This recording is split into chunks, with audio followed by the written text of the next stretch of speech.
माँ जी, ये क्रीम बहुत बढ़िया है। आप एक बार लगाओगे ना तो आपके चेहरे की सारी झुर्रियाँ कुछ ही दिनों में गायब हो जाएंगी। अच्छा, फिर तो एक नहीं 2 ही क्रीम दे दे। वैसे कितने पैसे हुए? माँ जी, आपके बस 315 रुपए हुए हैं। अच्छा, रुको मैं देती हूँ। अरे, मेरे बटुए में तो सिर्फ 300 रुपए ही है। मेरा घर बस थोड़ी दूर ही है। मैं क्रीम फिर बाद में ले जाऊंगी। अभी तो तू मुझे बाकी का सामान दे दे। एक सेकंड, ये लो 15 रुपए। पर बेटी, मैं तो तुम्हें जानती भी नहीं हूँ और तुम मुझे बिना जाने ही पैसे दे रही हो। भी जान लीजिए आंटी जी, वैसे मेरा नाम स्वीटी है। टेंशन मत लीजिए। वो तो मैं आपको देख रही थी कि आपको क्रीम बहुत पसंद आई है, इसलिए सिर्फ 15 रुपए की तो बात है। आप मुझे बाद में दे दीजिएगा। जीती रहो बेटी। वैसे तुम कहाँ रहती हो? तुमसे फिर से मुलाकात करनी हो तो कैसे करूं? तुम्हारे पैसे भी तो देने हैं। रुकिए आंटी जी, मैं आपको अपना फोन नंबर बता देती हूँ। आप मुझे फोन पर अपना घर का एड्रेस भेज दीजिएगा। मैं आ जाऊंगी। इसी बहाने आपसे मिलना भी हो जाएगा। हाँ, ये ठीक रहेगा। लिख लो मेरा नंबर। सुमित्रा पास में ही एक मोहल्ले में अपने बेटे और बहू वर्षा के साथ रहती थी। सुमित्रा की बहू वर्षा एक गरीब घर से आई थी, इसलिए सुमित्रा अपनी बहू को जरा भी पसंद नहीं करती थी। वो अपने बेटे की दूसरी शादी कराना चाहती थी, इसलिए वो एक अमीर घर की लड़की ढूंढ रही थी। वर्षा ने तलाक देने से मना कर दिया। वो बहुत ही सीधी सादी थी और गरीब परिवार से थी। इस कारण उसने अपनी सास को कह दिया था कि अगर वो दूसरी शादी करना चाहती है तो कर सकती है। उसे तो बस अपने पति के घर में रहना है, फिर वो चाहे जैसे मर्जी रहे। उसकी मजबूरी है कि वो इस घर को छोड़कर नहीं जा सकती। इस घर के सिवा वो आखिर जाएगी भी कहाँ? इस मजबूरी में वो अपने दिन काट रही है। वर्षा, ओ वर्षा, कहाँ मर गई? मेरे मेहमान आने वाले हैं। जल्दी से गर्मा गर्म पनीर और आलू के पकोड़े तैयार कर दे। माँ जी, कौन आने वाला है? अभी तक फोन तो किसी का भी नहीं आया है। तुझे क्या मतलब?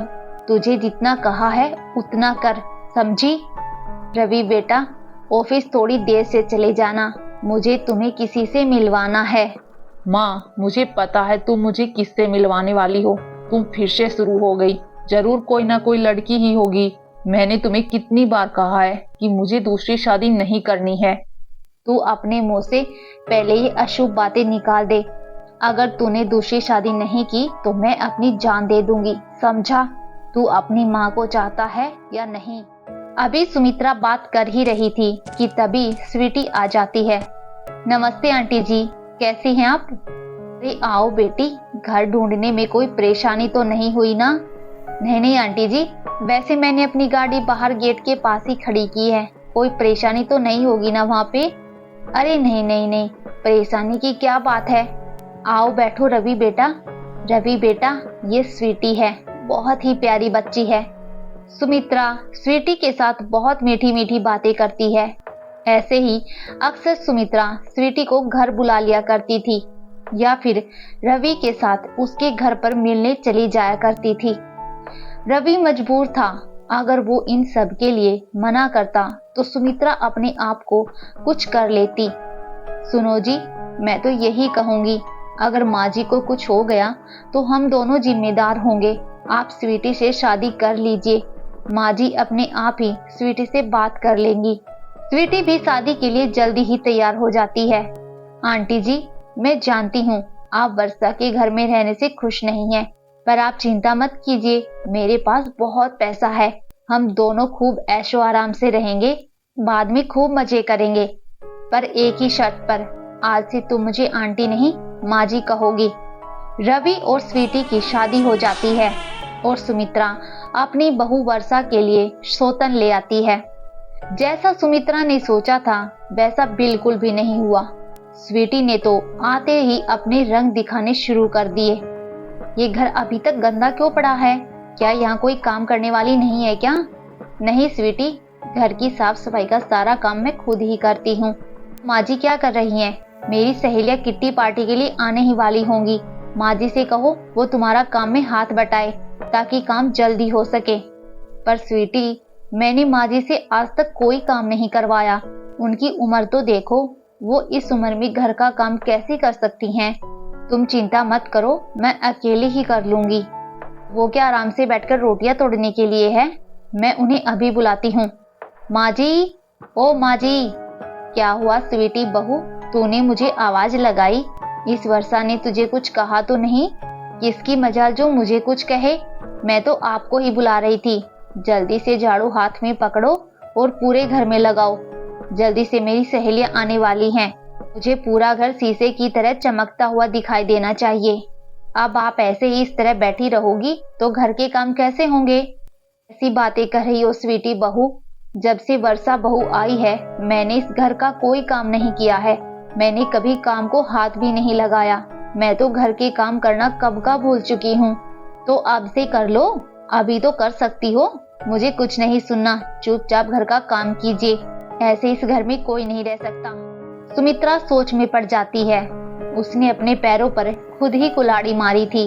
वर्षा जैसी बहू के होते हुए उसने स्वीटी जैसी लड़की को अपनी बहू बनाया, जिसकी वजह से आज वो इस उम्र में घर के काम कर रही थी। क्या बात है स्वीटी, तेरी तो दोनों नौकरानियां बिल्कुल बेकार हैं। इन्हें तो जैसे घर की काम आते ही नहीं है। इस बूढ़ी नौकरानी ने मेरी साड़ी के पल्ले पर दाल गिरा दी। क्या करूं अब? तू रुक जरा, इसे तो मैं सीधा करती हूँ। माँ जी, आपकी हिम्मत कैसे हुई मेरी सहेली की साड़ी खराब करने की? आज आप पूरा दिन बिल्कुल भूखी रहेंगी।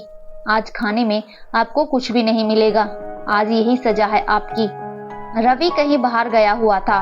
उसके पीछे ही स्वीटी ने सुमित्रा और वर्षा को बहुत परेशान किया। सुमित्रा भूखी प्यासी घर के काम कर रही थी। तभी वर्षा चुपचाप उसके लिए खाना लेकर जाती है। माँ जी, ये लीजिए, खाना खा लीजिए, आपको भूख लगी होगी। पर वर्षा बहू, ये तो तुम्हारा खाना है, तुम मुझे क्यों दे रही हो? और तुम क्या खाओगी? माँ जी, मुझे भूख नहीं है। मेरे से ज्यादा आपको खाने की जरूरत है। आपको बाद में बीपी की दवाई भी तो लेनी है। आप ये खाना खा लो जल्दी से, नहीं तो वो स्वीटी देख लेगी और फिर बाद में पता नहीं क्या करेगी। इसे कितनी बड़ी गलती हो गई, मैं अपनी बहू की सौतन ले आई। हे भगवान, मेरी गलती को क्षमा कर देना। वर्षा बहू, तू चिंता मत कर। अगर गलती मैंने की है तो इसे सुधारूंगी भी मैं ही। मैं उस स्वीटी को घर से निकाल दूंगी। स्वीटी सुमित्रा की बातें सुन लेती है और गुस्से में आ जाती है। क्या कहा? मुझे घर से निकालोगी? मैं तुम दोनों को इस घर से निकाल कर बाहर फेंक दूंगी, समझी? ये मेरा घर है। अब से यहाँ मैं और रवि रहेंगे। हम दोनों पति पत्नी के सिवा यहाँ कोई नहीं रहेगा। निकलो यहाँ से, दोनों बाहर निकलो अभी के अभी। इससे पहले कि रवि आ जाए, मैं तुम्हारी शक्ल भी नहीं देखना चाहती। निकलो बाहर, निकलो अभी के अभी। तभी रवि आ जाता है। उसके साथ पुलिस भी थी। मिस्टर रवि, आपने सही समय पर हमें इस लड़की के बारे में खबर दे दी, वरना आपका आज पूरा परिवार खतरे में आ जाता। माँ, इस लड़की का नाम स्वीटी नहीं, चांदनी है। आज सुबह मैंने एक अखबार में इसके बारे में पढ़ा। ये एक चोर है। आप दोनों को घर से बाहर निकाल कर ये अकेले यहाँ रहना चाहती थी, ताकि ये इस घर को अपने नाम करके सब रुपया बटोर के यहाँ से रफू चक्कर हो जाए। और आज जो इसकी सहेलियां घर आई थी ना, वो भी चोर हैं। उन्हें भी पुलिस ने अपनी हिरासत में ले लिया है।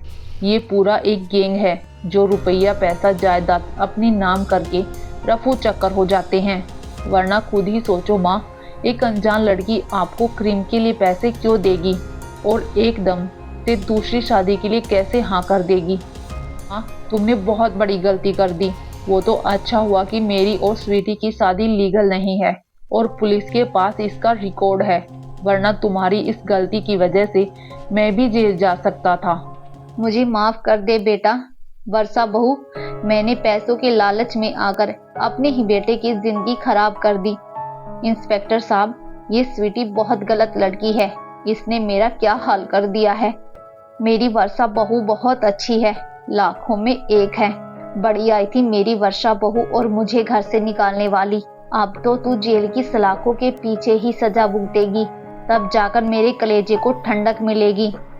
सुमित्रा को अपनी गलती का एहसास हो जाता है और वो अपने बेटे और बहू के गले लग जाती है।